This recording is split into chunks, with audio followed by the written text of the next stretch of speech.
साल 1907 में दिल्ली में बहुत जोरों की गर्मी थी। लोग बेहाल थे। गर्मी की वजह से लोगों को कई परेशानियों का सामना करना पड़ता था, जैसे डिहाइड्रेशन, उल्टी, डायरिया। लोग अपने इलाज के लिए वैद्य और हकीमों के पास जाते थे। दिल्ली के लाल कुआं बाजार में एक छोटा सा दवाखाना था, हमदर्द दवाखाना। यहाँ यूनानी हकीम बैठते थे। नाम था हाफिज अब्दुल मजीद। लोग उनके पास शिकायतें लेकर पहुंच रहे थे। हालात को देखकर हाफिज अब्दुल मजीद को एक आइडिया सूझा। दरअसल इन सभी बीमारियों की वजह से लोगों के शरीर में पानी की कमी हो रही थी। ये समस्या बहुत ज्यादा बढ़ गया था।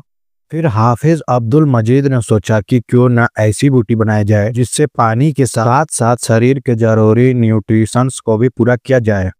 उन्होंने एक बड़े कड़ाहे में कई फल, जड़ी बूटियां, बहुत सारे फूल, मसाले ये सब डाले और एक सिरप तैयार किया जिसमें संतरा, तरबूज, अनानास, सेब जैसे फल मिलाए गए। इसके अलावा केवड़ा, धनिया, खसखस और गुलाब के फूलों को भी इसमें शामिल किया गया। तैयार करने के बाद ये दिखने में बिल्कुल गाढ़े लाल रंग जैसा था। ये सिरप तैयार हो जाने के बाद जब भी कोई अपनी समस्याएं लेकर हाफिज अब्दुल मजीद के पास जाता था तो वे इसी सिरप को पकड़ा देते थे। तब ग्राहक इसे बोतलों या बर्तनों में ले जाया करते थे। खबर फैल गई कि हकीम जी कोई रामबान बूटी बांट रहे हैं। फिर खरीदने वालों की भीड़ लग गई। लोगों में इसे लेकर गजब की खुमारी देखने को मिलने लगी। खरीद और बिक्री का सिलसिला लगातार बढ़ता गया और एक साल के अंदर इतना फेमस हो गया कि एक फॉर्मल नाम तक देने की जरूरत महसूस होने लगी। हाफिज अब्दुल मजीद ने इसे नाम दिया रूह अफ़ज़ा, माने रूह को ताजगी देने वाला। ये लोगों को बहुत ही ज्यादा पसंद आने लगा था और इसलिए हाफिज मजीद ने इसे बाजार में उतारने की सोची।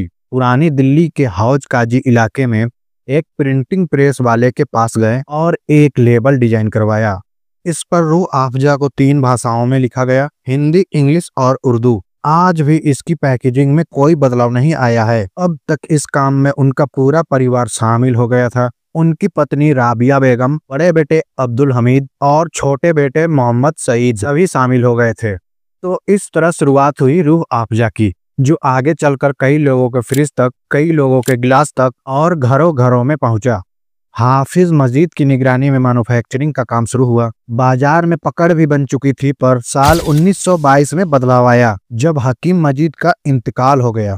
अब कमान पूरी तरह उनके बेटों के हाथ में आ गई। छोटे बेटे मोहम्मद सईद मुस्लिम लीग से प्रेरित थे, जो अलग मुस्लिम देश पाकिस्तान की वकालत कर रही थी। बंटवारे के बाद 1948 में वह पाकिस्तान शिफ्ट हो गए। उनके साथ रूह अफ़ज़ा का नुस्खा तो था ही, जिसकी बदौलत कराची में उन्होंने इसे बनाने का काम शुरू किया।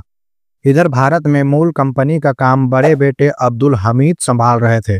पाकिस्तान में दोबारा इस ब्रांड को एस्टेब्लिश करना थोड़ा चैलेंजिंग था। यहाँ केवड़ा की सीमित पैदावार ही थी। इस सिरप में कुछ बदलाव किए गए, जैसे केवड़ा की जगह गुलबहार और तुरन यानी सिट्रोन फल के फूल का इस्तेमाल किया गया। धीरे धीरे इसने अपनी पहचान बना ली। हकीम सईद को विज्ञापन का ताकत का भी अंदाजा था। वह जानते थे कि अगर किसी चीज की आदत डलवा दो लोगों में तो लोग उसे जिंदगी भर साथ लेकर चलते हैं। ऐसा कई ब्रांड के साथ भी हुआ है। रूह अफ़ज़ा की हेडलाइन भी खुद ही लिखते थे वो। उन्होंने रूह अफ़ज़ा को मशरूब मशरिक बताया, माने पूरब का शरबत। हकीम सईद को लिखने का भी शौक था। उन्होंने तकरीबन 200 किताबें लिखी। इधर मोहम्मद सईद की देखरेख में रूह अफ़ज़ा ने पाकिस्तान में भी अपनी रंग बिखेरनी शुरू कर दी थी। आगे चलकर सईद राजनीति में सक्रिय हुए। जुलाई 1993 में उन्हें सिंध प्रांत में गवर्नर नियुक्त किया गया। इस पद पर वे जनवरी 1994 तक रहे और उन्होंने यूनानी तिब को बढ़ावा दिया। यह एक अरबी शब्द है जिसका मतलब होता है यूनानी इलाज। साल 1998 में एक कार्यक्रम में जाने के दौरान ज्ञात हमलावरों ने मोहम्मद सईद की गोली मारकर हत्या कर दी।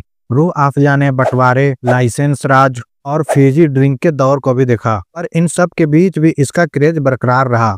अल जजीरा की एक रिपोर्ट में रूह अफ़ज़ा से जुड़ा एक बड़ा दिलचस्प किस्सा पढ़ने को मिलता है। दरअसल जब 1979 में सोवियत संघ ने अफगानिस्तान पर आक्रमण किया था तो पेशावर में कई शरणार्थी शिविरों में रह रहे थे। राहत सामग्री में उनके लिए रूह अफ़ज़ा की बोतलें भेजी जाती थी। खपत को देखते हुए इस बात से हैरानी हुई कि शिविरों में हर दिन कितनी बोतलों के इस्तेमाल हो रहा है।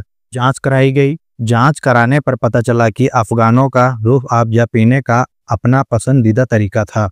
वे बोतल का ढक्कन खोलते, और सिरप को बिना पानी मिलाए सीधे ही पी जाते थे। रिपोर्ट में एक और किस्से का भी जिक्र है, जिसमें बताया गया है कि 1979 के दौर में बॉर्डर के आसपास के एरिया में पंजाब के कई जगहों पर कार इंजन जब ओवरहीट हो जाता था तो लोग उसे कूल करने के लिए उसमें रूह अफ़ज़ा डाल देते थे।